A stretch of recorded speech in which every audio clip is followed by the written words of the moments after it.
এই জন্য ভাই, নামাজ যদি আজকের থেকেই পড়তে বলি, আপনি বলবেন হুজুর এই ওয়াজ তো সবাই করে, লাভ নাই, নামাজ পড়তে পারুন না। আমি যদি বলি আজকের থেকে পরনারীকে দেখা বন্ধ করেন, আপনি বলবেন হুজুর এটা পারুন না, সম্ভব না। আমি যদি আপনাকে বলি অ্যান্ড্রয়েড মোবাইলে গান শোনা বন্ধ করেন, আপনি বলবেন হুজুর এটি সম্ভব না। আমি যদি আপনাকে বলি মেসেঞ্জারে অবৈধ প্রেম প্রীতি বাদ দেন, আপনি বলবেন হুজুর সম্ভব না। আমি বলবো তোমাকে একটা আমল শিখাইয়া দিয়ে যাই, তুমি বলো সম্ভব না, ওই আমল তোমাকে সম্ভব কইরা ছেড়ে দিবে, ওই আমল তোমাকে সম্ভব বানায়া দিবে। সেই একটা মাত্র আমল হলো তওবা। জোরে বলেন কি? হুজুর আমি তো নামাজই পড়ি না, তো নামাজ না পড়লে কি সব নামাজ একসাথে কাজা করে তওবা করলে হইব না বুড়াকালে? বলি না, এটা তওবার নিয়ম না। ফজরের নামাজ পড়েন নাই, নামাজ পড়া কঠিন কিন্তু তওবা করা তো কঠিন নয়। ফজরের নামাজ পড়েন নাই, তওবা করেন, আল্লাহ আর জীবনে কাজা করব না। জোহরের নামাজ পড়েন নাই, আবার তওবা করেন, আল্লাহ মাফ করে দাও, আর জীবনে কাজা করব না। আবার আসর পড়েন নাই, তওবা করেন। আমি বলবো এইরকম করে করে তওবা তওবা তওবা তওবা করতে থাকে, একদিন না একদিন দেখা যাবে এই তওবার কারণে, তওবা কে করে? যে অনুশোচনা আসে যার ভিতরে, না রে আমি ভুল করে ফেলছি, আমি আর নামাজ কাজা করব না। এই তওবার আমল, অনুশোচনার আমলটা আপনার ভিতরে রাখেন, আপনার আর নামাজ পড়তে হবে না। একদিন এই তওবাই আপনাকে ধাক্কায়া মসজিদে নিয়ে হাজির করবে। এই তওবাই একদিন আপনাকে নামাজি বানায় দিবে। এই জন্য বলেন ইনশাআল্লাহ। যুবক ভাইরা, যারা গুনাহ থেকে দূরে থাকতে পারতেছি না, তাদেরকে একটা অ্যান্টিবায়োটিক দিয়া যায় ইনশাআল্লাহ। এটার উপর আমল করবেন, দেখবেন আর গান মজা লাগে না। এটার উপর আমল করবেন, দেখবেন আর মুভি নাটক ভালো লাগে না। এটার উপরে আমল করবেন, দেখবেন বেনামাজি হয়ে থাকতে ভালো লাগে না। এটার উপরে আমল করবেন, দেখবেন অবৈধ প্রেম আর মজা লাগে না। এটার উপরে আমল করবেন, দেখবেন খারাপ কাজ আর মজা লাগে না। এটার উপরে আমল করবেন, দেখবেন আর সিগারেট খাইতে মনে চলে না। সেই একটা মাত্র আমল হলো, আমার গুনাহ এবং তওবার মাঝখানে আমি 2 সেকেন্ডও দেরি করব না। যখনই গুনাহ তখনই তওবা, বলেন আমার সাথে, যখনই গুনাহ তখনই তওবা, বলেন। সাথে সাথে তওবা করলে, তসবিহ হাতে নিলে বন্ধুরা কইবে ইস বুজুর্গ সাজছে। কিন্তু তওবাটা যদি আপনি মুখে আস্তে আস্তে বলেন আল্লাহ মাফ করে দাও, এটা বন্ধুরা লজ্জা দিব আপনারে? বলেন। এই জন্য ভাই ইনশাআল্লাহ এই আমলটার উপর আমরা চালু থাকবো, এই আমলটাকে জারি রাখবো, বলেন ইনশাআল্লাহ। আল্লাহ তৌফিক দান করুক। এই হলো 8 নাম্বার দরজা। আলহামদুলিল্লাহ বলেন। হযরত চলে আসছেন, আমি আমার বয়ান গুছিয়ে আনতেছি, খুব সংক্ষেপে শেষ করে ফেলবো ইনশাআল্লাহ। তাহলে এই 8 গুণে গুণান্বিত মুমিনকে আল্লাহ 8 দরজা দিয়ে জান্নাতে প্রবেশ করাবেন।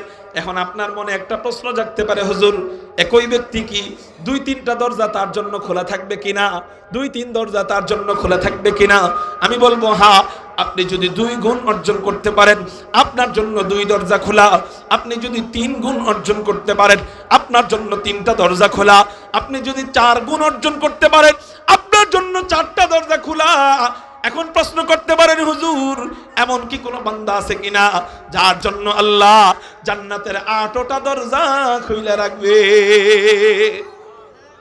এমন কোন বান্দা আছে যার জন্য আল্লাহ জান্নাতের এত বিশাল বিশাল দরজা 8টা খুলে রাখবে? উত্তর হলো হ্যাঁ, এমন বান্দা আছে। 2টা হাদিসের উপর আমলকারী বান্দা, একটা হলো বান্দা বান্দি সবাই, আর একটা হলো শুধু বান্দি। অর্থাৎ একটা আমল হলো মহিলা এবং পুরুষ সবার জন্য, আর একটা আমল হলো শুধু মহিলাদের জন্য। এই 2টা আমল, 2 হাদিসের উপর যদি কেউ আমল করে, আল্লাহ পাক রব্বুল আলামিন তার জন্য জান্নাতের 8টা দরজা খোলা রাখবে। সেই যেই দরজা দিয়ে মনে চাবে সেই দরজা দিয়ে জান্নাতে প্রবেশ করবে। আমলগুলা বলবো বলবো যদি করেন তাহলে বলবো, করবেন না ইনশাআল্লাহ। 1 নাম্বার আমল হলো যেটা পুরুষ নারী সবার জন্য, সে আমলটা হলো সুন্দরভাবে ওযু করব। নবীজি বুখারী শরীফের মধ্যে জানায় দেয়, কোন ব্যক্তি যদি ভালোভাবে ওযু করে, হযরত এসে গেছে এই জন্য সুন্দরভাবে ওযু কাকে বলা হয় এটা আর আমি ব্যাখ্যা বিশ্লেষণ করে বুঝাই দিলাম না। আমাদের ওযুতে অনেক প্রবলেম আছে, এই জন্য আমরা কোন মসজিদের ইমাম সাহেবের থেকে সুন্নত তরিকায় ভালোভাবে ওযু করার নিয়ম জেনে নেব। ভালোভাবে ওযু করবে, এরপর নবীজি বলেন কালেমায়ে শাহাদাত পড়বে। এই ছোট্ট একটা আমল যে ব্যক্তি করবে, আল্লাহ পাক রব্বুল আলামিন তার জন্য আল্লাহ জান্নাতের 8টা দরজাই খোলা রাখবে। সে যেই দরজা দিয়ে মনে চায় সেই দরজা দিয়ে জান্নাতে প্রবেশ করবে। ওযুর পরে কি পড়বো? কালেমা শাহাদাত পড়বো। কালেমা শাহাদাত বলেন তো, সবাই বলেন। আশহাদু আল্লা ইলাহা ইল্লাল্লাহ ওয়া আশহাদু আন্না মুহাম্মাদান আবদুহু ওয়া রাসূলুহু সাল্লাল্লাহু আলাইহি ওয়াসাল্লাম। কালেমা শাহাদাত পড়বো ওযুর পরে।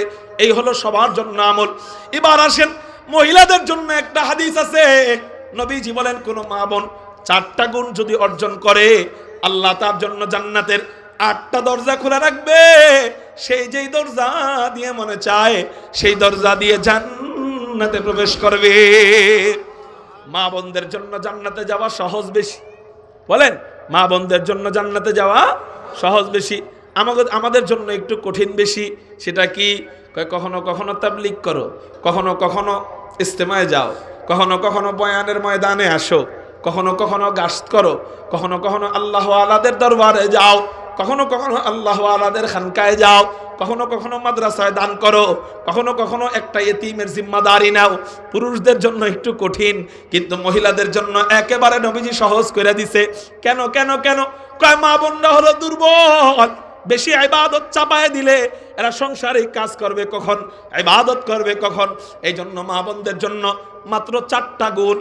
এই 4 গুণ যদি কোনো মা বোন অর্জন করে আল্লাহ পাক রব্বুল আলামিন